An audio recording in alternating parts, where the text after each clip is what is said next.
Bismillahirrahmanirrahim. Assalamualaikum warahmatullahi wabarakatuh. Perkenalkan, nama saya Nur Kamaria Rasid, program studi geografi. Di sini saya akan membahas hasil materi saya, yaitu negara maju dan negara berkembang dalam mata pelajaran media dan pembelajaran geografi. Di sini dibagi atas dua, itu negara maju dan negara berkembang. Lanjut, indikator kategorisasi negara maju dan berkembang. 1. Pendapatan per kapita nasional atau Gross National Product yang biasa disingkat dengan GNP. Indikator yang kedua yaitu struktur mata pencaharian dan angkatan kerja. Yang ketiga, produktivitas per tenaga kerja. Keempat, penggunaan energi per orang, serta fasilitas transportasi dan komunikasi per orang, penggunaan logam yang telah diolah, lain-lain. Untuk tingkat melek huruf, tingkat penggunaan kalori per orang, presentasi pendapatan keluarga yang digunakan untuk konsumsi, jumlah tabungan per kapita, ukuran keberhasilan pembangunan menurut UNRIS atau yang biasa disebut dengan United National Research Institute for Social Development. Di sini 1. Tingkat harapan hidup. 2. Konsumsi protein hewani. Presentasi anak-anak belajar di SD dan SMP. Yang keempat, presentasi anak-anak belajar di kejuruan. Kelima, jumlah surat kabar, jumlah telepon dan radio, presentasi penduduk yang diam di kota, presentasi penduduk yang bekerja di sektor pertanian, presentasi angkatan kerja di bidang jasa dan industri, serta konsumsi listrik dan energi per kapita. Ciri-ciri negara maju. 1. Tingkat pertumbuhan penduduknya rendah.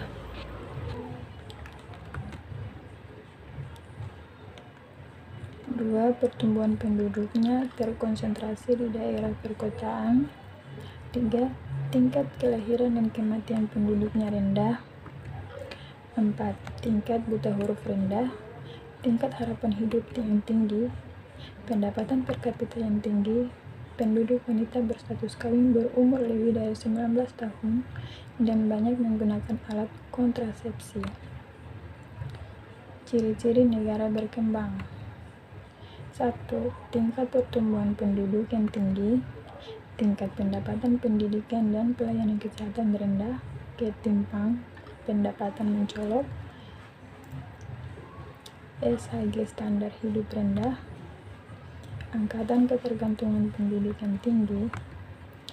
Angkatan pengangguran baik nyata maupun terselubung yang tinggi. Tingkat produktivitas tergolong rendah.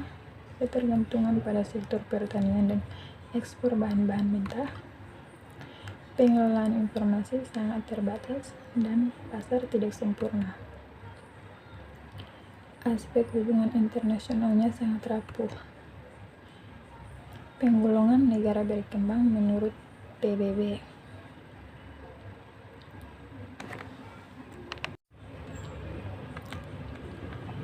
1. Less developed atau negara paling miskin atau terkebelakang, terdapat 44 negara. Yang kedua, developing nation atau negara sedang berkembang, diantaranya ada 88 negara. Negara kaya atau pengekspor minyak, terdapat 13 negara. Pembagian menurut Bank Dunia atau World Bank. Negara berpendapatan rendah atau low income atau GNP per kapita kurang lebih 785 US dollar. Negara berpendapatan menengah atau middle income atau GNP per kapita 785 sampai 3.125 US dollar. Negara berpendapatan menengah tinggi atau Upper Middle Income, GNP per kapitanya sekitar 3.125 sampai 9.655 US dollar. Negara berpendapatan tinggi atau high income, GNP-nya per kapita yaitu 9.665 US dollar. Tekanan indikator di sini: 1. Ekonomi, 2. Mendasar, 3. Mudah diukur. Pembangunan ekonomi, peningkatan pembangunan sektor lain, lingkaran kemiskinan atau keterkebelah, lapangan kerja terbatas mengakibatkan terjadinya pengangguran, produktivitas rendah, pendapatan rendah, tabungan rendah, serta akumulasi modal yang rendah. Angkatan kerja tinggi di sini terdapat mengakibatkan pengangguran, produktivitas rendah, pendapatan rendah. Pendapatan rendah di sini mengakibatkan pengangguran, pendidikan, mengakibatkan pengangguran di mana pendidikan juga terbatas pada nilai gizi. Pengangguran berpengaruh karena angkatan kerja yang tinggi, sedangkan pendidikan berpengaruh karena keterampilan yang terbatas. Nilai gizi berpengaruh kepada angkatan sakit yang tinggi. Angka sakit tinggi itu disebabkan karena produktivitas rendah, sedangkan keterampilan terbatas itu disebabkan karena pengangguran.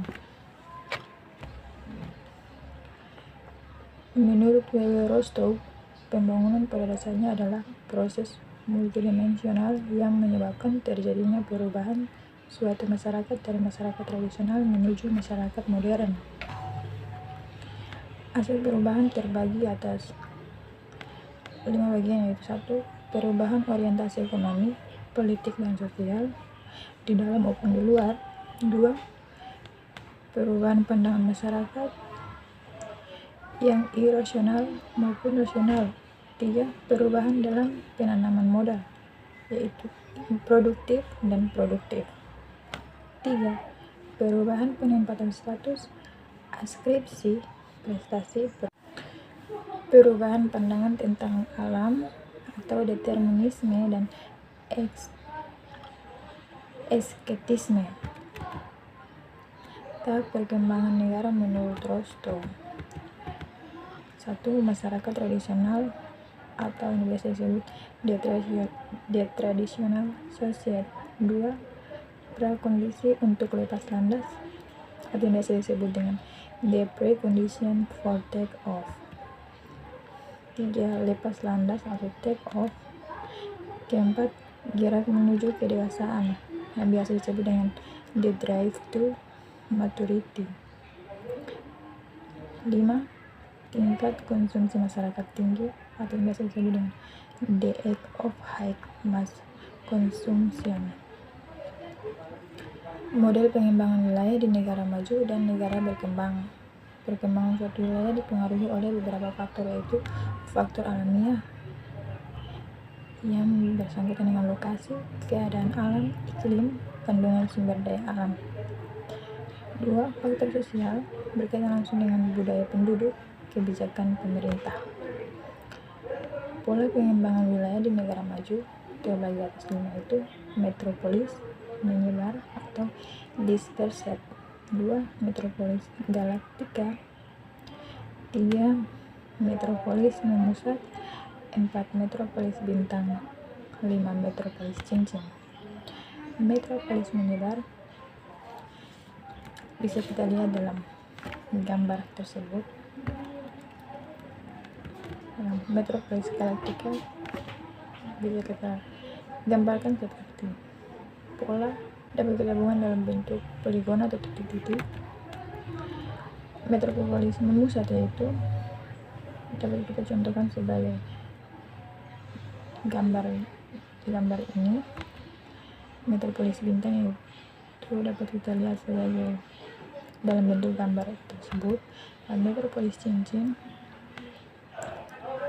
penyebarannya kira-kira seperti ini. Pengembang wilayah di negara berkembang yaitu bisa kita lihat dalam bagan tersebut. Pengembang wilayah perkotaan yang terlalu cepat dapat mengalami degradasi lingkungan fisik, degradasi lingkungan sosial, yang dapat diarahkan pada upaya penanggulangan kemiskinan dan memajukan kegiatan dan aktivitas kota. Permasalahan pokok dalam pengembangan atau pembangunan wilayah di negara berkembang pada umumnya adalah penyediaan perumahan, prasarana, dan jasa. Kendala pembangunan perumahan di perkotaan yaitu 1. Harga tanah mahal, harga rumah mahal, sulit menjangkau lembaga-lembaga keuangan, kurangnya partisipasi penduduk miskin kota. 4. Minimnya dana pemerintah untuk investasi. 5. Standar dan kode pembangunan yang kurang lentur. 6. Harga bahan bangunan yang relatif mahal. Cukup sampai di situ pembahasan dari materi yang dapat saya paparkan. Lebih dari kurangnya saya mohon maaf. Wabillahi taufiq wal hidayah. Wassalamualaikum warahmatullahi wabarakatuh.